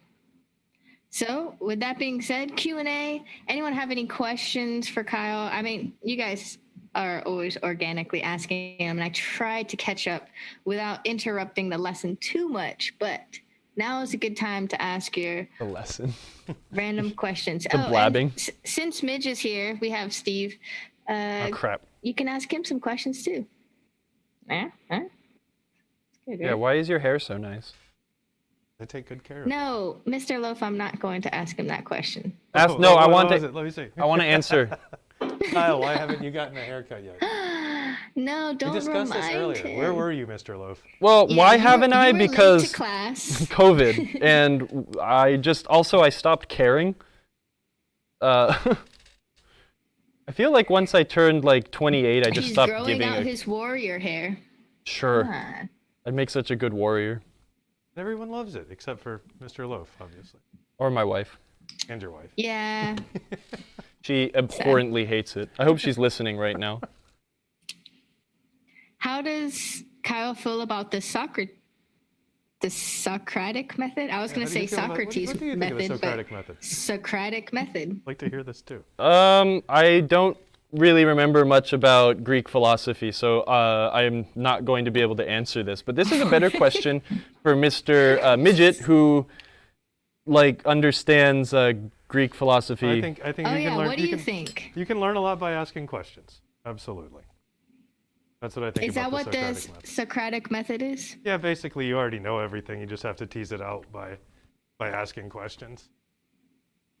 That's a really, really, really rudimentary explanation of it. I like Socrates. These are such Plato's weird awesome. questions, you guys. That's a good one. Thank you for going there. Hey, guess whose this question is from? Kyle, do you like 12% ABV stouts?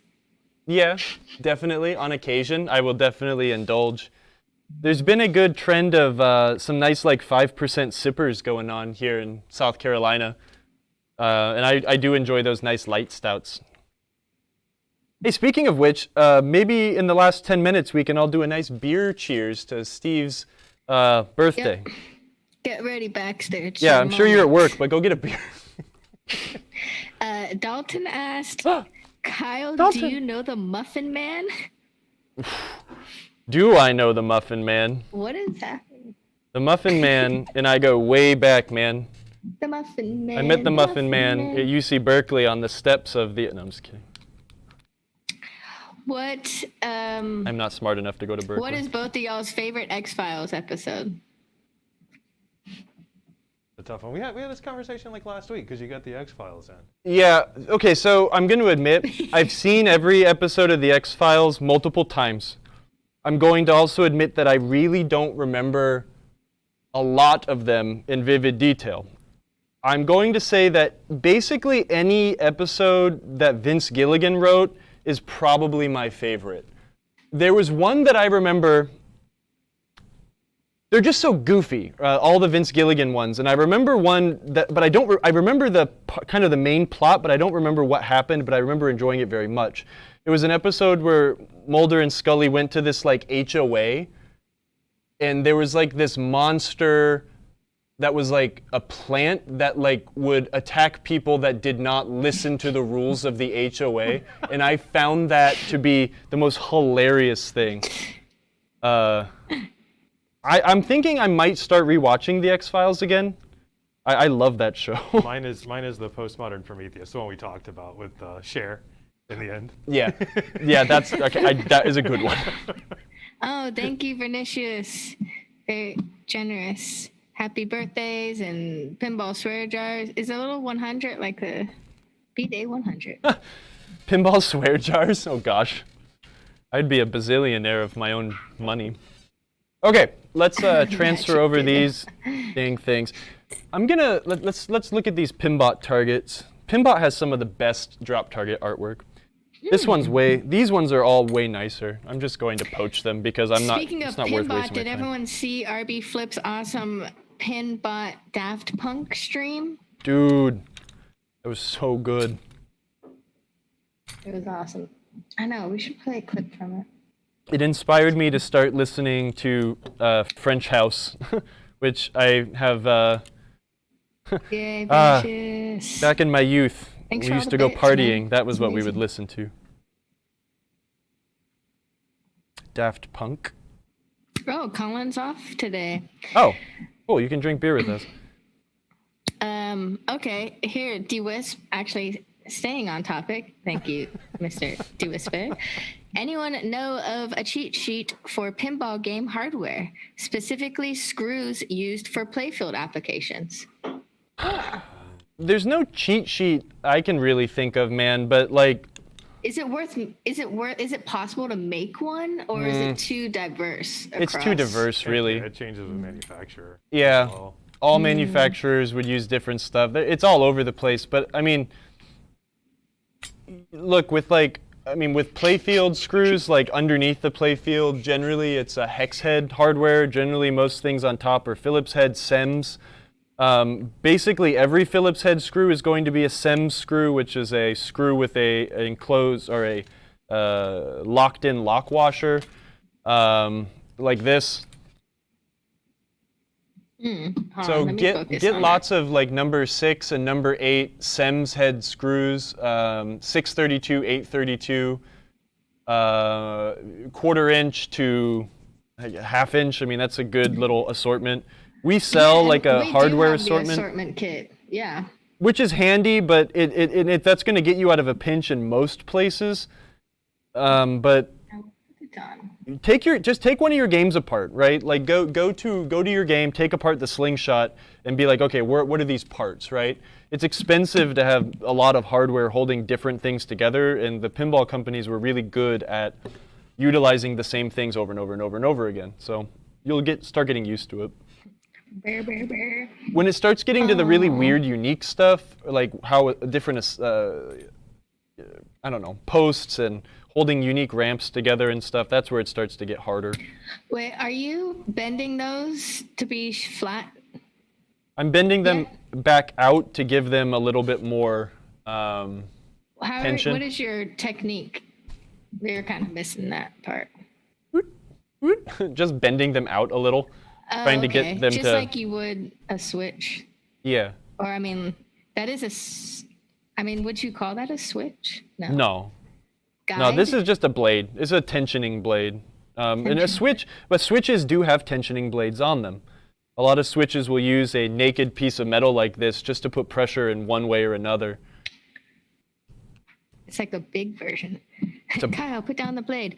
Hey, Vernicius asked a very good question. When's the next actual playing stream, aka Marco After Hours? So we gotta do that soon. We have to. I was gonna make the excuse. It's like I'm so busy at work. All I want to do is go home. But at the same time, that's a really fun way to blow off steam. It absolutely is. Yeah. We probably should do that sooner. Watching me lose to you. I think we need it. It's a lot of fun. We'll make it happen. We haven't played Led Zeppelin still. I just don't want to do the whole copyright dealio, right? Where DMCA. Led Zeppelin's an incredible game, but what I was kind of thinking is... You said play an old machine. Yeah, maybe we could play Kings of Steel or something again. Get that X-Files good. We could play Viking. Yeah. So X-Files is coming to my house this weekend, so I can get it ready to go on location. Maybe we can do a good send-off before we bring it to the arcade and play it at my house or something. If you're listening to that friend of the show, Steve Burtock. Ooh, yes, Dalton, if you are coming up to South Carolina, then maybe we can arrange you crashing our stream. Ooh. If we want, now you don't have to lose to me. We can could both lose to Dalton. Both lose to Dalton. No, but we would make Dalton play blindfolded and one-handed. We would tape. He'd still win. We would tape 4 of his fingers together. Let's do an after hours next week when Dalton's in town. That would be awesome. 1, 2, 3, 4. Yeah, Colin said you could play Jungle Lord if you fixed it. Yeah, tell me about it. Working on it. Jungle Lord will be a fun game to play on stream, and I think that's what we need to start doing is like finish a game and then play it. It's almost done. My Grand Prix is almost done at home too, but I've spent more time gardening than fixing my pinball machines. So. Oh man, dude, everyone's jokes are so funny. Dalton said Stud Buddy was my nickname in high school. Hey, aren't you still in high school, kid? In high school? No, I'm just kidding. Jinx. We said it at the same time. Actually, no, he's not. I think no, he's Dalton's old enough to have a just beer graduated. No, Oh. Dalton is not 21. I thought you... Oh, okay, my bad. No way. You better not be drinking beer, boy. That would be very fun to have you here, Dalton, and we could fire up one of these oldies, or maybe that's when we'll do the Led Zeppelin stream or something. We'll figure out what to do with the music.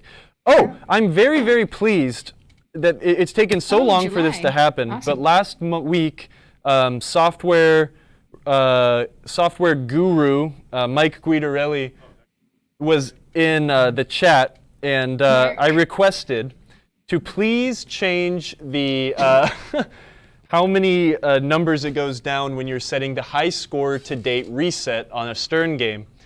Oh, yeah, he liked that idea. And that night, well, I've asked him like 3 times. He really liked it last week. When I went home, he sent me a video of some test Star Wars code he did of it going down by hundreds, and I was so happy. And then he's like, hey, go read the patch notes for Led Zeppelin. And at the very bottom, it said, when doing high score to date reset, when value is above 100, subtract by 100s. When under 100, subtract by 10s. Yes! Thank you so much. Makes me so happy. Nice. I told him he needs to refund me for the 45 minutes of my life that I lost having to reset it so slowly, but I didn't get a response to that. This is bad. This might break. I'm not going to mess with it. See this guy, how it's all cattywampus? Yeah, I saw that. That's probably due to someone fat fingering it when they were putting it back together, being way too rough. I don't want to bend it back straight. There's nothing wrong with having it in this plane, but me bending it back straight could put stress on it to break it. Yeah. I should probably just replace it now, but it'll probably be fine. So, famous last words. We're going to try a new method. Yeah, Colin, we are potentially planning a Saturday afternoon repair stream. Beer and repair, he says. Kyle needs to work on an X-Files, and he might stream it. Let's all put the pressure on him right now. Yeah, I might do it. I have to go deliver a couple of my night moves and a cocktail Miss Pac-Man to the coffee shop around the corner from my house. But after that, I want... Awesome. You're putting the night moves in at Curiosity? You're putting the night moves. Can you take a picture of that when you do it? Yeah, absolutely. Well, I'm going to take my Walter Day trading card picture with it tonight. And then I'm going to move that over. It'll be fun. It's my favorite coffee shop in town, and they're going to have pinball, which makes it the coolest coffee shop in town. Yeah, that would be a really cool photo to have, because how many coffee shops or places in general that are public have cocktail pinball? It's amazing. Probably not many. I can't think of any. Colin says, can you hear that? The hop slam. Ooh, baby. So Steve found me the Bell's beer. Oh, hey, happy birthday, Steve. Da-da-da. Steve and I we opened up a Two-Hearted, a great beer. Happy birthday. Oh, for everyone that missed it, since we're on the last 10 minutes of the show, I'm just going to go ahead and play this awesome video. One more time. One more time. Oh, turn it on. Sound. There we go. This is working okay, actually. This is my new method.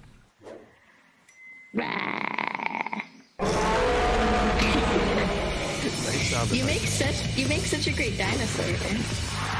Is that his Slack See, picture? There's a hop slam right there. Yes. No, his Slack picture is Han Solo. Oh, but that used to be his Slack picture before he Han Soloed. Have you not noticed that his Slack picture is actually Steve Solo? Yes, it is. Okay. Just checking. It's not that good of a Photoshop, man. He's just as handsome as Harrison Ford was. Oh, look who we have in the chat. Obi Drunk Kenobi. Nice. How are y'all doing this fine day? Where should I send pics of my successful pinball repair projects using wonderful Marco parts? Oh, yeah. Yay, send to them us. some pictures and we'll send you some swag. That goes for any of y'all out there. Please send it to marcotv@marcopinball.com with a quote, something you learned from your install, something nice about us. Yeah, if you've learned anything from me rambling. We'd love to share it. Okay. I like that method. Well, so far that method is the superior method. Now let's see if it holds up. And oh gosh. No, it's not the superior method. D. Valansky to the rescue. He says, could Kyle attach all the springs first, then slide the bracket into place holding the spring sort of vertically? I'm going to try that. What we're going to do is we're going to put the springs on, and then we're going to stake the retainer in place with the screws, and then we are going to see if it'll hold itself in, and if not, I'm just going to throw my hands up and walk out, and I'll do it next week. Come on. If we can't finish this now, then next week, our next episode has to be completing this. Because what if someone else gets stuck in this exact same situation? Well, they'll be able to get themselves out of it. No, this isn't that hard. I mean, it's just a matter, it's just finesse, right? Working with springs can be an exercise in frustration. I've lost one on one end now. What you have to do is you have to work from one end and then keep them under kind of tension, right? Awesome. Thank you, Obi. So actually, I'm going to start pushing these drop targets up so the springs want to ride that way. My Slack notifications? No. Kyle, why is your Slack open? Because you didn't close it. No, actually, Midge, is your Slack open? Mine's open, but I have my sound off. Oh, yeah. Were you hearing his? I was like, heard don't know how- That's not my notification sound anyway. Oh, Mine I think says that's hummus. Kyle's Steam. No, Steam isn't on. It might That's be. my Pokemon Go telling me there's Pokemon that need to be caught. Who's slacking me? Okay, I think I got it. This is kind of an okay method. I know that sound. The Slack Keeping these things notification sound. down, bringing the springs up and over, and then pushing the drop targets back up to kind of hold the springs in place. And now what I think we can do, because gravity is a mostly constant, we can kind of bring it up vertical like this. And now we can do this. Look at that. You just got to do something like 4 times, and then you find a good way to do it. Wait, but now as you do that, you gotta, yeah, exactly, tilt up. So now what I can do is I could get my handy dandy screwdriver. I could just put this thing here, right? We can re-finagle them, but it's just a matter of getting, we want to get this thing started, and then we could even rotate it into place, right? So I'm going to catch a couple threads here. Now I'm going to drop it down.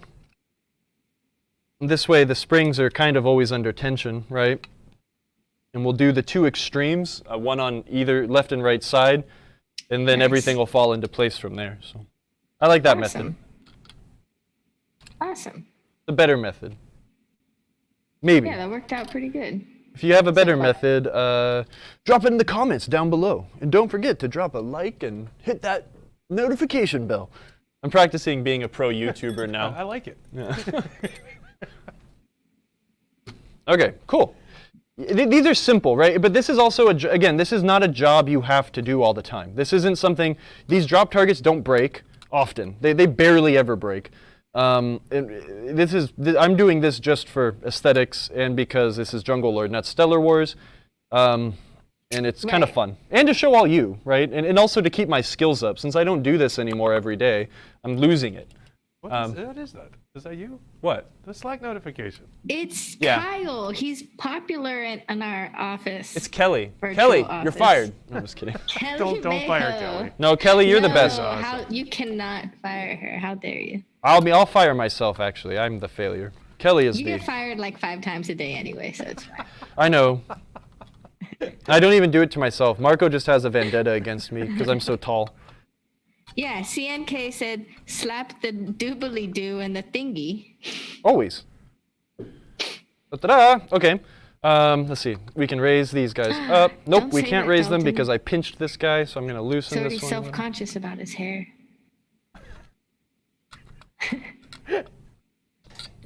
I'm a low-maintenance kind of guy. Kyle, when playing a 2-player game at home, do you win or lose? I lose.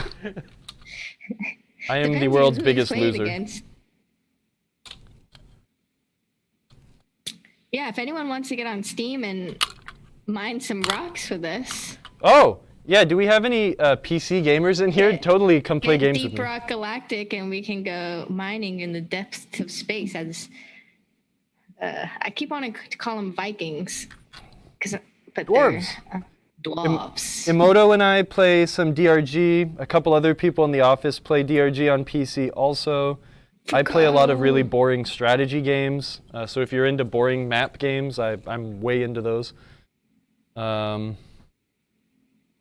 Yeah, gonna finish this right on time. good.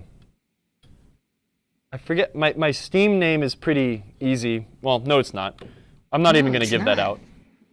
There's some like weird bot out there that's gonna like that scrabbles Twitch for like listening for Steam usernames and then hacks them.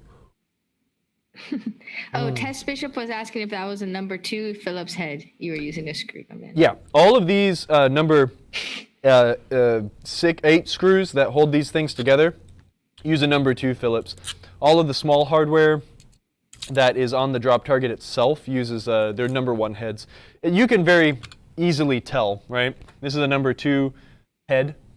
Wait, And you put let me this focus on- screwdriver in there and you just rock it a little bit. Yeah, it kind of works. But it doesn't work the other way. When you're trying to put torque on something, it's really important to have the correct screwdriver for the job. Do I have anything that really takes a number 1? Yeah, this guy will. What? Dalton's hilarious, man. Dalton's the best. Everyone in the chat right now is so funny. I've lost a game of rock, Sorry, paper, you're scissors missing out, in the Kyle. mirror. This is a number 1 head, right? The little tensiony dudes. You try to stick a number 2 screwdriver in there and it doesn't engage at all, right? So it's Yeah, pretty so Don't obvious. force it. Nice. Nice. Extra nice. Says thank you. No problem. Oh, Magic Ditto fired you earlier today. What? What did I do wrong to you? What have I done wrong to you, man? Nah, I deserve it most of the time. Okay.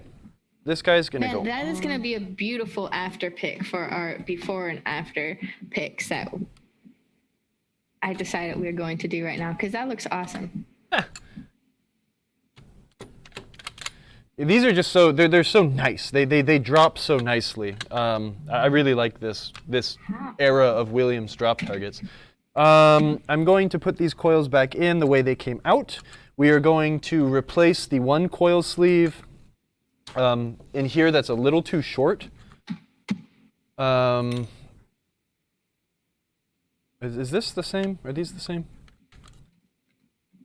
If you ever have a coil sleeve that's like wrong or something, you can always cut them down. It's much easier to cut coil sleeves down when you're using a like a spinny wheel, you know, like a grinding stone or something like that. But a pair of flush cutters do well. This is the normal flipper, like a big bobbin flipper coil sleeve to put in this guy, and it will do the job just fine. So we're gonna pop this guy out. This guy in, and there we go. And I will do that on the 3 bank that we were working on before too, and get that set up the right way. That's awesome. And that should solve that problem. Hold me to thanks it for next hanging week out, to Dalton. See double you. check that, right? Like I want to make sure that we get that on there for posterity. Next week we'll definitely be redoing the flippers. We're gonna pop in brand new flipper bases. That's not something you need to do, but it's just going to make me very pleased to do it. It's make this game like so much easier to service. What else? I do want to finish. We have to finish. I don't know what the heck I'm doing. That has to go out. We have to finish repinning the connector for the power supply. That has the 5, 12, and ground. 5 volts, 12 volts, and ground. We found that when we first powered this game on and it's been working for like weeks, and then we turn it on and it stops working. That was why. I fixed that connector, and now we just need to redo the harness side, and this thing should be reliable and pretty much ready to play. I might, because it will amuse me, take the playfield off. I know that Brian O'Neill was asking about his Jungle Lord and if he should take the playfield off and clean under there. And the more I thought about it, and the fact that I Googled it once and no one has any, evidence of that ever happening on the internet, I figured, let's just document it. It's 4 screws on top and like another 6 on the bottom. It won't be too hard. And then we'll really be able to clean that lane. I don't know. It might be fun. I have a line on a new old stock playfield for this game, so eventually I'll probably put a new one in there anyways, one day. This is a keeper. I love this game. It's so dumb.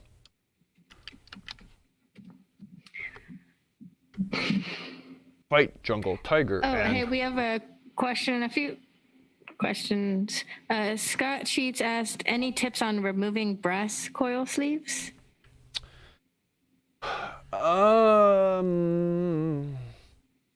Yeah, well, I have a cop-out because I have a Thanks for tool joining to us, do it Phil. with. Good I'm luck going to on give your this attack to from our... Mars Restore. I'm going to get this reproduced. I have a tool here that is the Oh, yeah. I inside remember edge showing is the... Well, how big is a normal plunger? It's point... I forget. My brain... I ought to know, but yeah. Whatever. This inner bit here is the size of a standard plunger, and then we've got a nice lip here that meets up with a coil sleeve, just so nice. Dan Zielinski at Musée Mécanique in San Francisco made me one of these when I was struggling punch. with a flipper coil on Adam's Family at the arcade. So he's like, "Oh, let's go make a tool." So he brings me to the back in his machine shop, and he just whipped it out on the lathe super fast. It was incredible. Nice. But I love this tool. It's so handy. You have to be careful. When a coil sleeve is really stuck, sometimes you will... Generally, when a coil sleeve is stuck, the coil's compromised to begin with, right? It's been through too much heat, and you can nail... You'll hit that thing with a hammer, and it'll pound the top of the bobbin off. It'll crack the bobbin in the center and knock the top off. So you have to be careful. When they're stuck in there, sometimes they're stuck for a reason, so you need to approach it carefully. But I'd like to get those made for the masses. Yeah, it'd be awesome. Look, I'm not even focused. I'll credit Dan. It'll be Mentally called the and Zielinski cameraly. technique or something. I don't know. Nice punch. Oh, welcome, Daniel. You made it. Oh, made it. Mitchell Reader made it too. Wow. I Where have you think been? eventually we're going to need to push back our time for PinTech Live. Yeah. Maybe that will be a season 2 edition. Just because everyone's starting to go into work and stuff more. Maybe. That's true. That's cool. So that means I'll start coming More to the after office at like 11, and I'll I know, mosey that my was way what we on were out. talking And about, right? You gotta stay late. I gotta stay late, but I'm gonna go in late. Yeah, Scott said, yeah, I tried a hammer and it didn't budge. Good idea with a punch. That might help get it out better. Scott, though, Kyle. if it's really stuck in there, and you do need to use a lot of tool to get it out, it might be worth it to replace the coil. What is it? What coil is it? Is it for like a drop target reset, or? I think we were talking on Instagram. He said You it have a was Knight for Rider, right? A wood rail which has brass coil sleeves. Yeah. Yeah, and if it was depending on the age of the game, I mean, it could have a cardboard bobbin too. Does it have a cardboard bobbin or a standard nylon one? I lost a screw. Whatever, it was missing one anyway, so I need 2 more. One of the ones that fell out and you put over here? No, I think I That have you some spares threw? here. No, those were drop targets. I'm paying attention. It was so tiny and flying so fast, I couldn't tell what it was. We're having drop target battles. Wow, in 1947, United Manhattan. How cool is that? Manhattan, is that a flipperless game or a bingo? Wow. I don't remember. Flipperless. Well, yeah, it's definitely flipperless. You know what, though? Not definitely, because a lot of times after Humpty Dumpty came out with the first production game with yeah. flippers, there were a lot of kits made to convert or place flippers sure. onto flipperless games. Yeah, he said flipperless. Very cool.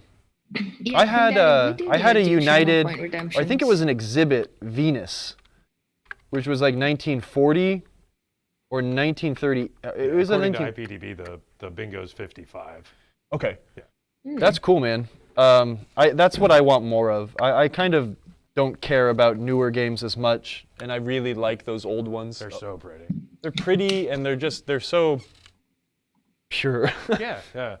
There's a purity to them. So Says you the guys guy. need to hurry up because Colin's already finished his hop slam and he's already on a banana beer or Boston something. Stout. And Eh, I like how I'm saying that I like these old games. I don't care about the new stuff, but I'm also like buying a don't- Deadpool. So Yeah. whatever. You can like, like it all, it man. You all. don't, yeah, you don't have to. No, choose. you don't have. It's not one or the other, Right. but I am buying my first new game, for better or worse. Huh. All right, there it goes. Except for these guys are kind of short. What is wrong here? Yay. Do I have too much tension or Get it not different. enough tension? Whatever, it's back together. It's a beautiful bank. It is beautiful. That's awesome. It's Thank a you lot for of doing silly that. noids. so yeah. Hey, thanks for joining us. Are any more funny questions? Anyone want to make fun of me for something else? Where do I No, start? oh. Can I do some shameless self-promotion real quick? No, that's not cool, man. No, go for it. No, Don't I'm just listen to kidding. Kyle. Dang it. As long as it's All right. shameless. It's shame. No, I'm totally filled with shame. So, anyways, this is not related to Marco, but it is pinball. And tomorrow we are premiering the next Avengers Infinity Quest Stern Heads Up Pinball Invitational. It's a 1 hour long show filled with entertainment, and I produced, direct, and edited it. So please watch it and let me know what you think. Where can Send we? me Where can send we me your watch it? critiques. Email me. You can watch it on Facebook or YouTube, Stern's Facebook or Stern's YouTube, or here on Twitch on Marvel's channel. So Oh, maybe go really? ahead and give Marvel a Twitch follow, and then you guys can watch it there. On Marvel's Awesome. channel. How Dang. cool is that? That's the thing. Look, it's like she does our dinky, silly Right. pinball repair thing, but Emoto does Stern's and Marvel's stuff. We're so lucky. We are. We're extremely. It was fun. Thanks, guys. And then soon, get ready. I'm editing the Twippies, the 2020 season Twippies. Oh no, that reminds me, Kyle. I need to get you, Kyle and Midge, to do a introduction to a category. That sounds fun. Okay. You can do that, Kyle. That'll be fun. I can do that. Didn't we do one last year? Crystal and I did one You and once. Crystal did one. Yeah, we yeah. need to get Crystal Oh, to do it too. We did a pinball trivia thing. We did the trivia thing. Yeah. For Oh yeah, Extreme. that was great. Right. That was fun. That was for the Was it Northwest Pinball Pinball Expo? Summer Camp. Oh, No, okay. that was Northwest Pinball. But yeah, lots of stuff going on. Oh no, wait, what is happening? What is this Etz King Holler? What? Oh no, what is happening? What?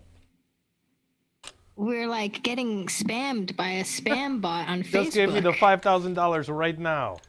Cool. Wow, look at we've made it on I'll Twitch. hop on Facebook and put We're- the kibosh on that real quick.